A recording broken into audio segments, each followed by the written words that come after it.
Danielle is a dynamic educator and curriculum consultant based in Texas, whose journey spans from teaching ESL in diverse community college settings to earning an MS in nonprofit management from the New York School in New York City. With international experiences in Costa Rica and South Africa, Danielle realized the transformative power of culturally aware and relevant curriculum in NGOs focused on education and conservation. She's the owner of DG Consultancy, a curriculum and learning development firm collaborating with nonprofits to enhance and create impactful education and training materials. On to the Unlearning podcast. Today, we have an amazing guest, my curriculum development partner in crime, Danielle Gines. So, Danielle, welcome. Thank you, Christina. I'm so excited for this conversation, really. We've had so many great conversations that are not recorded, and whatever comes from this is what will come from this. So we trust the process over here. So the topic of our show is Beyond Credentials, Unlearning the Status Quo in Education and the Workforce. So within that, as a curricular developer and a learning designer, how do you address the challenges faced by students or anyone who's entering the labor workforce without the right credentials? Yeah. So I was in kind of a panel for transitioning teachers into instructional design with the learning and development community. And so just one of the, a lot of questions around like, do I need to get a certificate? Do I need to join this academy? And I mean, they're expensive. Yeah. And I'm like, if you're coming from education or you've got experience delivering, and like real, like time in the trenches, so to speak, more than just I've done PowerPoint, and I'm not ditching, or dissing PowerPoint presentations, but like real, like, learning objectives and like how to measure from there and, the sequencing and scope and all of that. And telling them that, look, you've got the skills and the talent. It's about putting it in a portfolio, and like embracing your creativity and and there's so much, again, that's been like, okay, but tell me what to do, right? Like I follow this linear path and I'm supposed to get this particular result, right? Like 2 + 2 = 4. Well, there are many ways that you can get to 4. Right? I mean, you can do 3 - 1. You still get to 4. You can do addition. You can even add in exponents and all kinds of things and still get to 4. And that's okay.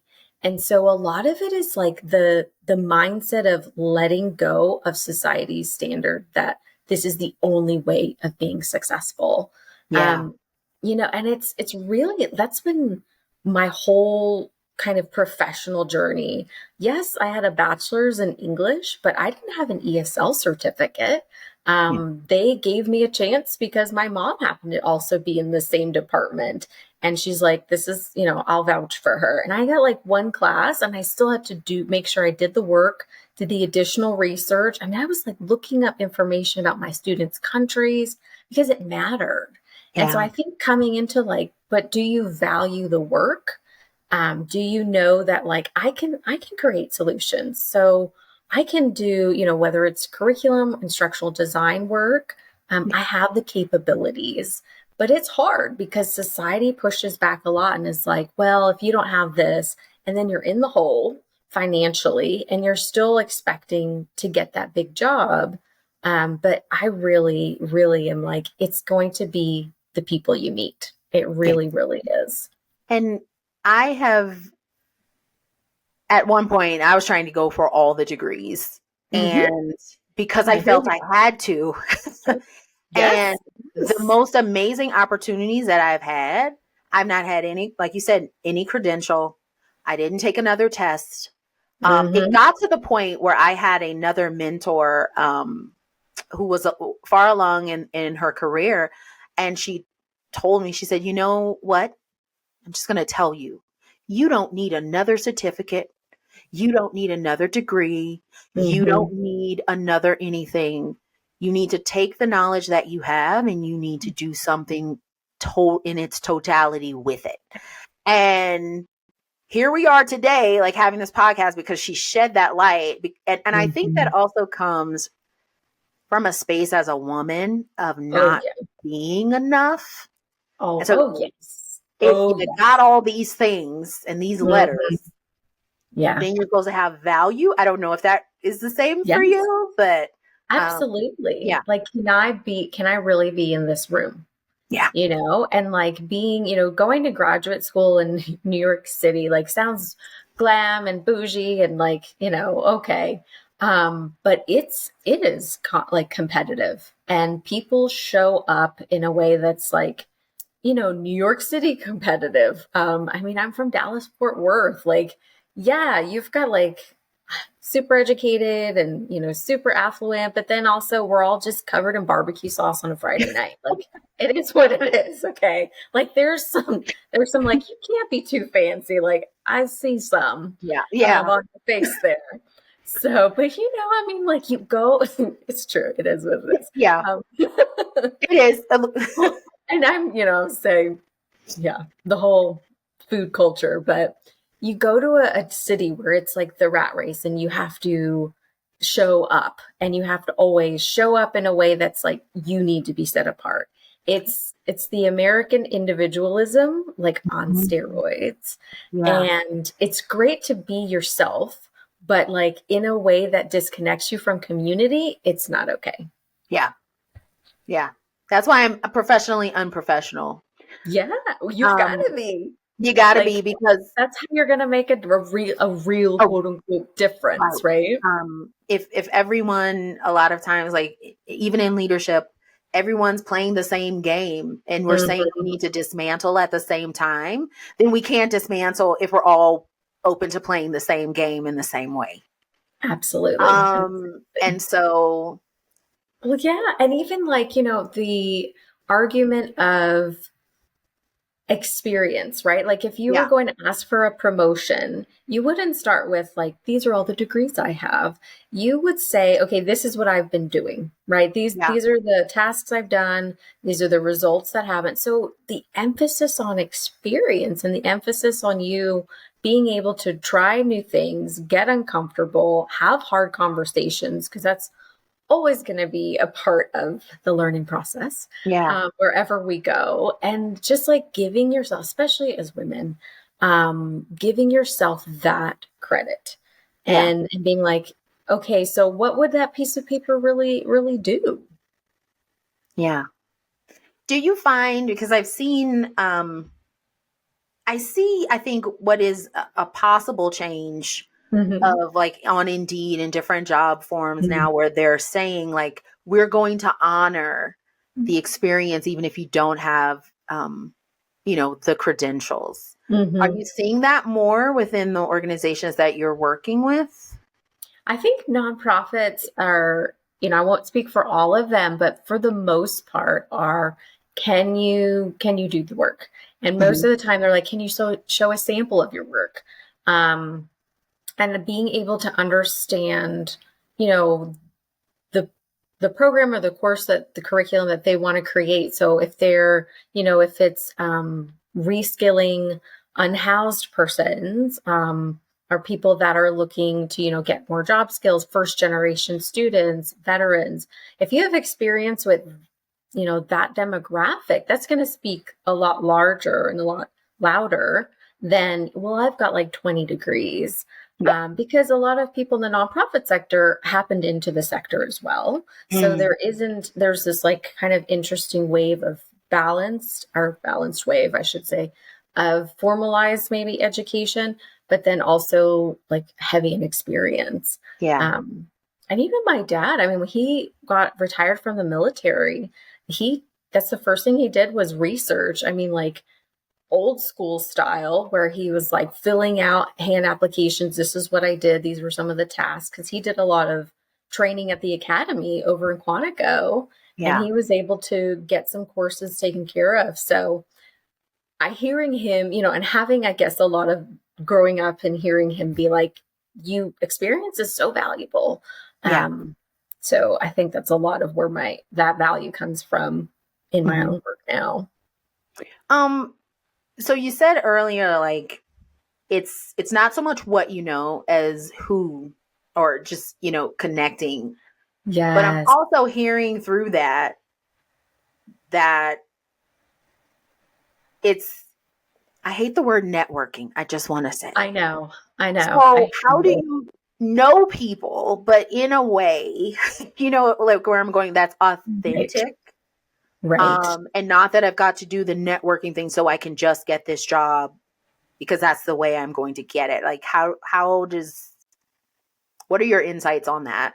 Yes. Oh, I've got a few. So, and I've heard a lot of people use the word partner or partnership. And I also wonder, where that lands, because especially like when you're running your own business, there's this concept always of like, but does this have a monetary value, right? And I think a lot of I've been very fortunate, especially um, the larger portion of last year in 2023 and starting this year, to meet more like-minded and authentic connections, to where I'm like, okay, it doesn't have to be like, you know, I don't know. This is my take. My words are my own, but like the relationships that also fill your cup will keep you going, Yeah. and just give you that encouragement as well. Because someone told me this a long time ago. It used to be what you know, because education wasn't always accessible, like going to college. And then it became what you know, who you know, and then now it's who knows you. And Mhm. so creating kind of the authenticity is what's going to make people remember you more.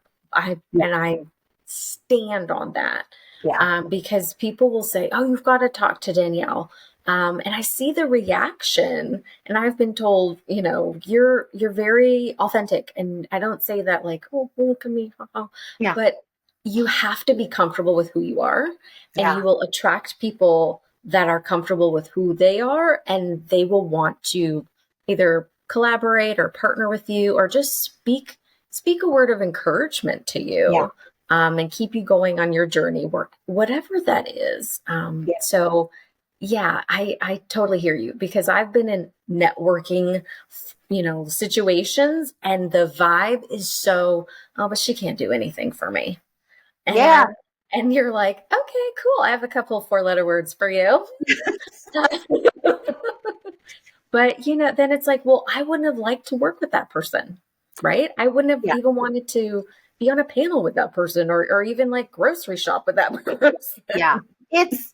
It's the politicking of it all Mhm. that is just, first of all, I'm an introvert. And second of all, I like deep, engaging Yes. conversations where you can be authentic. And so I've had to change that. My business coach, um, she's like, you need to go to this networking event. I'm like, no, Mm. that's cringy. I'm just going to Mm. have a chat. I'm going to have a chat with some people and Yeah. just, and I've had the most amazing conversations about other things other than business. And I've Right. walked away learning, and like you said, and had an authentic moment with someone. And I do want to thank you just now for sharing and confirming something that I'm going through. Um, with a particular client about, you know, because I find a lot of times the relationship building that gives me joy is when we work together in the work and Yes. I'm not quarterbacking. And I remember another consultant telling me early on, don't let people quarterback you as a consultant. And I was just like, okay, she told me what that meant. I was like, okay, I hadn't experienced it. Yeah. And until I experienced it, and you felt like, okay, this is someone else's vision. Mm-hmm. I want to support, but Mm-hmm. it's not my vision. I have my own. And my Yeah. vision is to support you. And Yeah. then it just felt like you were all alone and there was no relationship. And then that relationship becomes something of a transaction, Yep. um, of which you have to keep making it transactional because you can't have a relationship now. And it just, Yeah. one thing I said, no matter the project or the client, I always want to have joy, like a 5-year-old. If I don't have Yes. joy, and we can't have joy together, I don't know if this is going to work. Exactly. Oh, Yeah. yes, yes. And Um, putting it like being relational is a superpower. And I know I've heard so many people say, "Oh, this is your superpower." Like, seriously, like, think about a person that when you hear, "Oh, blank is here," and your whole face lights up. Like, yeah. that is amazing. That's the person that you're like, would just, I would love to be around that person. I'm not saying you have to change yourself, but Yeah. finding your fit. And so another coach told me, she was like, when I connect with someone and I think, oh, this is such a great, authentic person, we're values aligned. I ask them, is there anyone else that you feel, and now meeting me, would be a good fit to kind of connect with? And so Mm. then it just goes to, you're still encouraging that same like alignment. Yeah. And you're, oh, instead of like, cool, that was nice and that's isolated, but relying on those like really deeper connections to Yeah. foster future deeper connections Yeah. because you've built that trust with that first one. So Yeah. yeah, I mean, oh, I love so that. Because what I hear you saying is it's not connecting with everyone, it's connecting with the right people. oh, That's what you're saying. absolutely. Like, and the right people who, if you are genuine, you want to connect with genuine people. Exactly. Not the right person that's going to change your life. Kind of, we put that Right. expectation on people. Right. Or like, um, I know you didn't ask, but I'm going to tell you what you should be doing. As soon as I hear someone go, you know what you should do? And I'm like, you didn't ask me a single question. yeah. I it's funny that you said that because I just had this conversation with my little sister. Because I also feel I heard someone, Ilyana Van Zant, she said in something, a short or something, that the difference between helping and support is that helping is doing for someone that what you feel they should be doing. Yes. And support is when the person Yes. tells you Yes. and you do what they're telling you to do or asking you to do. Right. Right. And I said, okay, that makes sense because I can reflect Yes. back to situations where I was helping. Yes. However, there's also that part of the learner to communicate what Right. they need support with, because in Absolutely. certain situations, I think we both confused support and help. Oh yeah. We like the greater we think Yeah. it's synonymous and it's Yeah. not. My leadership coach, she goes, stop saying help when you go on a call. Stop saying help. You're not a volunteer. Yeah. Say support. And I was like, say support. And she's like, or guide, you choose. And I was like, oh, that's Mm. real talk. Yes. Yeah. Because that's different. And there's that extra piece is like the resentment that builds when they do what you want. And we've seen this as being in the classroom and working Yeah. in education. It's universal. The Yeah. resentment that builds from I did what you told me to do and it didn't work out, or I didn't like it because it's not the right fit for me. And then you're the one that gets, the blame, the negativity, and it destroys that relationship. Yeah. One of my core pieces of my business is to always have joy in what it is that I'm doing because that joy is contagious. Yes. And a lot of times when we're working with clients and you have no joy, then Yes. I already know what the learning experience is going to Oh, be yeah. about for your staff or whomever, because you don't have joy in this opportunity to, like you said, Mm-hmm. change behaviors. Mm-hmm. um you're just wanting a result, and there's results that we haven't even considered if we're Right. open to how we're designing the learning experience. Right. You kind of spoke to that. You're kind of speaking to all my questions, and this typically happens because my question was, Sure. since you didn't follow, as someone who didn't follow the conventional path, as in Yeah. with an obtaining an ESL certificate, what strategies would you recommend to someone to carve out their own unique professional journey? Mm-hmm. And you spoke to that Yeah. already. Well, and in addition to that, kind of Mhm. like, you know, making sure that you are surrounded by the right people, but also people that are going to push you. So I've seen recently, is in my friends group, is we're reaching this. Some are like, I've plateaued. Like I don't need to learn anymore, or I go to work, I come home, and I just binge on a show. Yeah. And so if you know that, okay, I want to keep learning or I want to keep pushing myself. That doesn't come, you could get all the degrees in the world, but like that self-motivation factor, Yeah. that is so game changing, because that turns into some serious determination. Yeah. Um, yeah, I mean, just there's, heard this story yesterday, and this young entrepreneur, and she was like, I don't have any coding experience, but I knew I can learn. And Yeah. I knew that like I have proof, like I have all of these courses that I've taken as an undergrad, and I was able to start from zero, and I could get to a really kind of fluent place in computer science. So she's Yeah. like, I started applying to coding internships after graduate school. And she's like, all my friends were saying, you're crazy, you're crazy. And she's like, but they were waiting to get that knowledge, that official stamp of approval from someone before starting. And Yeah. in the end, like she lapped them. And she not out of ugliness or anything, but she got an internship for coding. And so Yeah. she's okay, now you've got to learn. And so having that mindset around people that are also going to push you in the right way, is really like, when I think of one more thing to add, that Yeah. for sure is a game changer. I love that. It's really what you're speaking to, which is what I appreciate. It's just you connecting with people who you align with, Mm-hmm. and you being someone who other Yeah. people can align to. Yeah. So it's And not just one sided. It's like this give and take. yeah. Because so after I left the district, it was really like, what now? What do I do? Yeah. I've done education for so long. I don't Right. know anything else. Right. Right. And then again, to what you had said earlier about, I have all these skills, Mm, but then someone out here listening, you could be reading a job description and they're asking for something this particular way, and you right. totally discount and discredit yourself Yeah. because it doesn't look like that thing the way that Exactly. they're asking.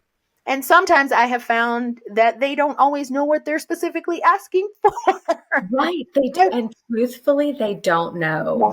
Yeah. And so that's the dance. And that's what's, I'm sure, so frustrating when you are like, I could do this job. So seeing what lingo they use, Yeah. and knowing that it's not, instead of looking at it like binary, like this is what they want, do I have it? Yes or no? Yeah. Okay, this is what they're looking for. What does that translate to? Mm. Yeah. Yeah. Yeah. And now with AI, like kicking things out of the Oh, system all the time, oh my gosh, I know. um, it's insane. So, in your experience, what does continuous learning and curiosity play in challenging the conventional notion that a diploma or a certificate is the ultimate measure of intelligence and potential? Oh, okay. Let's go. So first, and I shouldn't say, I don't mean this as a blanket statement, but most of the degree plans and certificate plans or certificate programs, they don't really emphasize creativity as in self creativity, right? Yeah. It may be like, do this in this area, create this. And so, like, something, I'm not everyone's a big fan of Bloom's taxonomy, but like coming back to the idea of like creation is Yeah. so important. And that has to be a key component. Because if you're not tapping, like you mentioned earlier with kids not being able to have play, like you've got to be able to play with things. And those are the strongest skills, because that's that experimentation. That's that like invention, mindset that no, not everyone has to be an Edison, but we can have that embracing of like, well, let me try. Let me just see what happens. Or like, what if? I think what if are the most powerful things that you can do when it comes to encouraging that creativity and that self education. So, There's yeah. something that you made me think of when you said that piece. I think it's the part about defining what play can be. Oh, Because yes. one thing we do is we think that play has to be this only time that's reserved Right. when we're not doing real things Right. such as work, stressful Right. work at that, Um, and then that nothing happens in play. mm, everything happens in play. Everything happens in Newsflash. play. Everything. And I remember leading my team, and the job was very stressful. Working in central office was a very stressful job because there's so many schools and they all have different needs and they all have different learners and people, different people. So it's like, doggone it, we work hard, but we're going to have a hell of a lot of fun time doing it. And Yeah. that's for me where the joy light turned on and it stays Mm. on.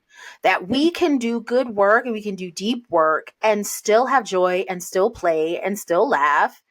And so it would be nothing for us to play Guitar Hero at lunch and still brainstorm a little bit, like it, or, in an afternoon, or try this product that we just, a teacher requested, and then reflect on, okay, well, how can we make this experience happen for all kids? So it's just the dry, taking the life away of Yeah. learning and the enjoyment. Yeah. I think that's where we transform, is getting back to Mm-hmm. that. Mm-hmm. And then we can tackle these other pieces. We still keep wanting to hit a nail in the wood, like to your father and woodworking, Yeah. like the screwdriver, though. We still want to Yeah. use a screwdriver to hammer in a nail. And it's like, it's not Exactly. going to work. Right. Right. It goes in, but it's not very efficient. It might split the wood. Like, Yes. Dad, let me know if I got that. And he'll be like, tell Christina I'll be on her podcast. Um, but yeah, I mean, and it's the spontaneity. I don't know and I mean, it could be deep cultural roots in this country of industrial revolution. I mean, I even bring up, and this may sound scandalous, but like we have Puritan roots in this country. Like it Mhm. still shows up in the way Yeah. that if this fear of being spontaneous, and even people who think they're very spontaneous, will come back to like, but hold on. Yeah. And that play is that processing time. Your brain is still going. So Yeah. it's still problem solving. And then when you give it this space to breathe, it's like, oh, hey, you know what we could do? Hey, you know what we could Yeah. try? And how great is that?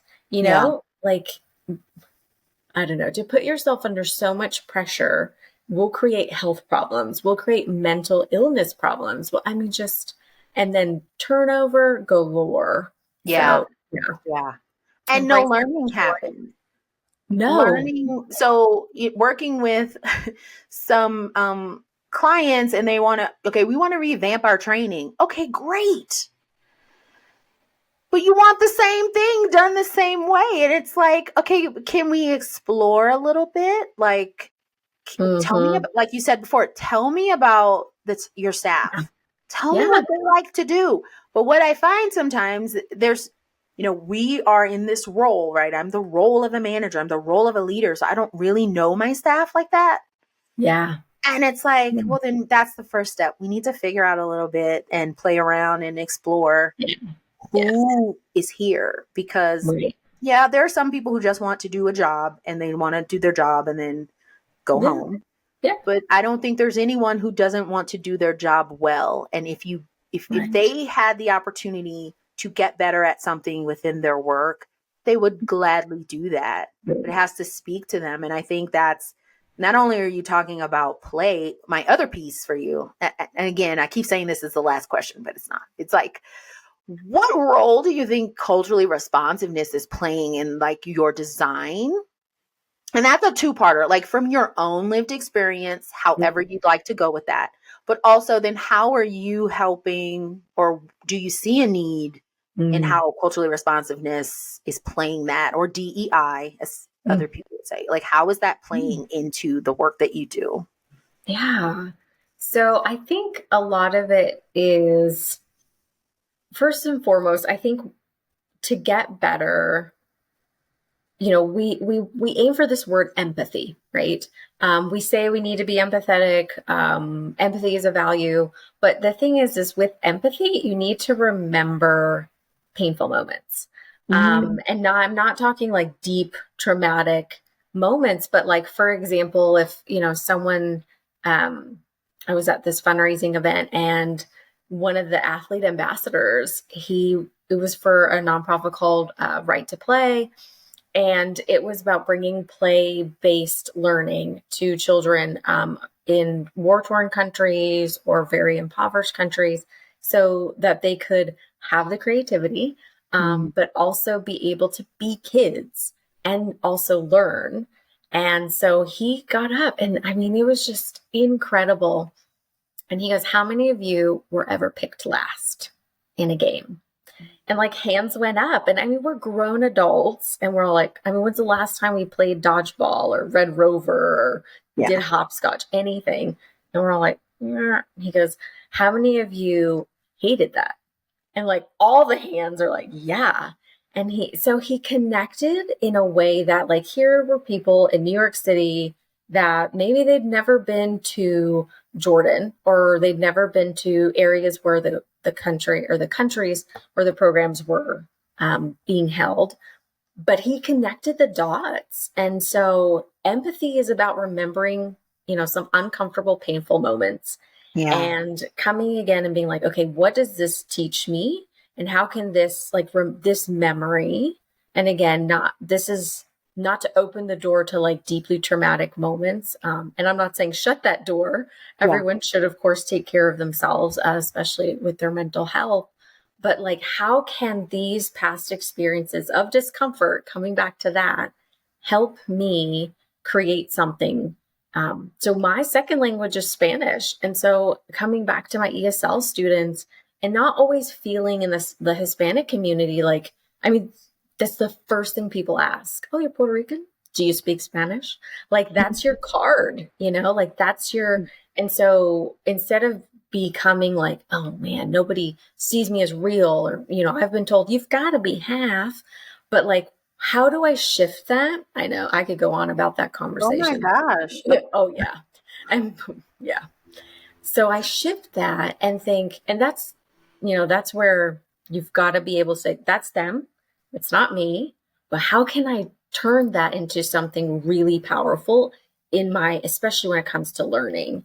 And Yeah. so it's pulling on those memories from my personal experience, but also in working with international communities and being like, okay, what's gonna be potentially embarrassing?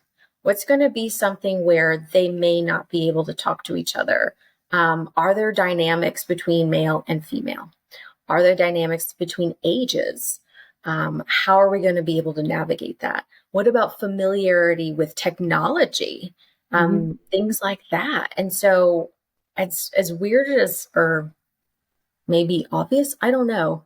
You all fill in the blank. That it is to be like, it's okay to remember your embarrassing moments, but flip them and be like, all right, like once if I'm calling on someone in a meeting, right? Or there's somebody who's the quietest person, maybe they had a terrible experience. So you have to be really comfortable in, at least for me, I've learned to like, again, I don't sit in the corner crying, but I'm like, remember when you felt this? How could you prevent that for someone else? Yeah. Right? How could you make a learning a truly safe space that where someone comes in and they're very nervous? I had this student, Bianca, I feel like a thousand stories, and she came in and she sat in the back of the class. And again, these are adult learners. They're coming in, they know what it feels like to no longer be smart, quote unquote. Mm. They've come to the United States and they're learning a language from scratch, an entire legal system from scratch, an entire education system. I mean, all of it. And it can be very demoralizing. She sat in the back. She knew she needed language skills, but she didn't feel like she could do it. She didn't feel smart and all these things. And so how you show up, right, is so important. And I remember thinking, I never wanted people to call on me. And so it was more of me going to her and like walking to the back and being like, do you have any questions? How are you doing? And instead of maybe doing partner work and in front of the class presentation, it was, you can just tell me right here. And so by the end of our time together, she was like whipping up her hand and like snapping her fingers and like, teacher, can you come here? I'm like, who is this person? So get, and it sounds, no one wants to remember like when they felt embarrassed or when they felt small. But if you can say in this moment, there are people that might feel embarrassed. They might feel small because they struggle with the language or they don't understand the culture.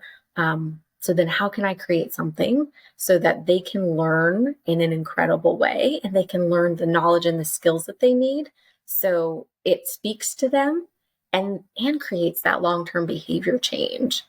Yeah. So yeah, I love that. Like, because we don't in America, like you're right, we don't consider it's come here, acclimate, assimilate to what we want you to, who we want you to be, how we want you to show up. And really had not thought about all the pieces that you talked about. What we say are intersectionalities, but you painted it in a very poignant and beautiful way that had like, oh wow, I didn't think of it that way. That even within the culture, the technology use, and not that, technology use, but the depth to which that could impede or enhance is has a positive impact or a negative impact on a person's learning experience. And so, you just name like the way that it is important for us in any learning experience or any experience more universally what we want people to have things. It's okay to consider and it's okay to connect. Yes, it is okay to connect. Yeah. Especially when you're like, you get that promotion, you're a manager now, or, you're the coordinator now. And it's almost kind of like, I have to keep people at a distance. Well, yes, you've got a specific role that maybe you have decision-making power, but you're not a king or a queen or a duke or like any of that. You still need to connect. Because if anything happens to you and you quit or anything, they'll replace you, like it's still work. Or it's like something I tell my clients when like empowerment, right? My job, if I'm doing my job properly, I should not be here. You should fire me at some point. Exactly. Because I've equipped you with enough knowledge. But it's that I'm giving you the pieces you need where you can stand alone and move forward. Like you got this. Like, and that's how it should really be. Yes. Sustainability. I mean, when I started using that word in education, people were like, what, isn't that planting trees? And I'm like, no, it's the long term, like I'm now picking this up. It's now up to me. And you've taught me what I need to know. And if I need more education or, like there will be other people that come along and water the seed, but you still also have to water the seed. Yes. You have a response in the learning, teaching, whatever you want to call that piece, that partnership. Yes. We both have responsibilities and we both have roles that when done well are flexible and they're fluid. Yes. In the true sense of learning. And then you don't have to worry about who's holding all the knowledge. You don't have to worry about just the product because if you trust the process, the product will speak for itself. Yes. Yeah. Absolutely. Yeah. So as we come to a close, what's next? Yeah. So I got some feedback from an executive director because my heart is with the smaller nonprofits that may not have learning and development teams. And she's like, well, what if, we can't hire, right, a curriculum specialist at this time? And so I'm developing a template shop for smaller, medium-sized nonprofits, and it's looking to go live probably end of March. But I'm so excited because, like at the core, learning should always be accessible. Yes. And if you want to be able to learn, it's and not just, I mean, there are thousands of things on YouTube and Google, well, millions Yeah. of things. But like being able to say, okay, but are you teaching me? And that's still at the heart of everything I love. It's not Yeah. just here you go, Yeah. but it's like, I'll teach you. Like if you're open to learning, like, oh, I am, yes, like I will sit by you. We will go over it.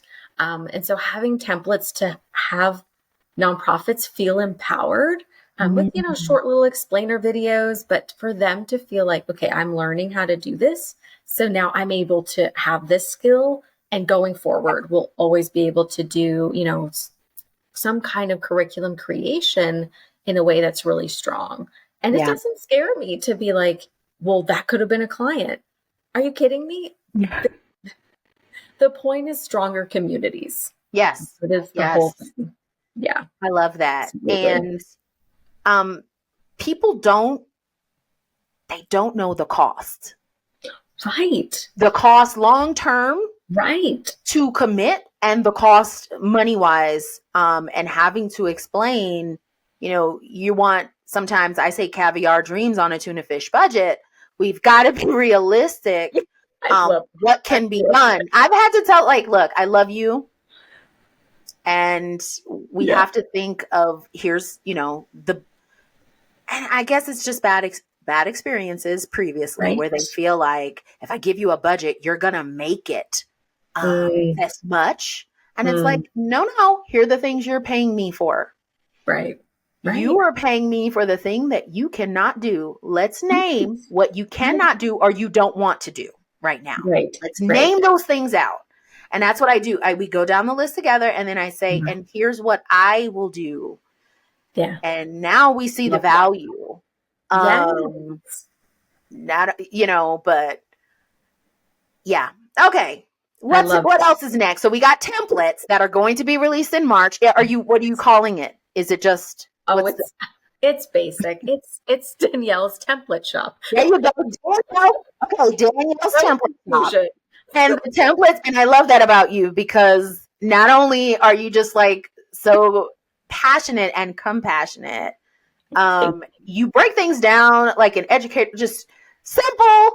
We can all get on board. So Danielle's template shop, and you're gonna cover what So kind of yeah. yeah, so I've seen kind of over the past couple of years, the biggest challenges are knowledge overwhelm, Mm-hmm. breakdown in learning objectives, and then just sequencing, like how to really just put things in order for your content. So a lot of templates around those three areas, and then some evaluation and assessments, because I think we quiz our learners to death. Yeah. And that doesn't really mean they're learning, Yes. like a 70% or higher doesn't mean like, got it. So having some things that are really going to kind of teach everyone, oh, so this is how you should really word a multiple choice, or like I can use Yeah. scenarios. Like, absolutely, please use scenarios. Like, Yeah. here's some character guides, like go for it. Yeah. So yeah. Love that. And where can we find you? Yeah. So you can email me, Danielle at dgconsultancy.us. .com was taken in case anyone's like, oh, US, huh? It's just, it was available. Full disclaimer. Um, and also LinkedIn. I like to share at least like one weekly kind of learning tip, some thought. And then of course I have a monthly newsletter called the Learning Corner. No Yeah, I surprise. did sign up for that because I was like, oh my gosh, I really got to get into your website. I did when we first met. And then now looking as a guest, I like to stalk folks. And so it was like, oh my gosh, she is amazing. Like, I didn't know you did all of this. And then you have this. And then I signed up for your newsletter. So I was like, okay, I got to check this out. I love your website. Well, And thank it you. invites you in is what I like so much about it. I And appreciate that educate at so the much. same time. Yeah, no. And it's the heart of an educator. And that's what I appreciate and respect is that it is not to be the gatekeeper. It is to empower you. I'm trying my best. Here's how I can help you. And Exactly. that's what I Exactly. love. Yeah. Yeah. And like you Um, said, it's coming together. It's a team sport, yeah. So if you want to be told what to do, we are probably not for you. But if you want to be like, hey, come alongside, and we're going to have some great conversations and you're going to learn a lot and Yeah. probably unlearn a lot, Yes. we work together. I Yeah. mean, I love that. And that's what I love about you. And thank you again for having me on here. This has been Yeah.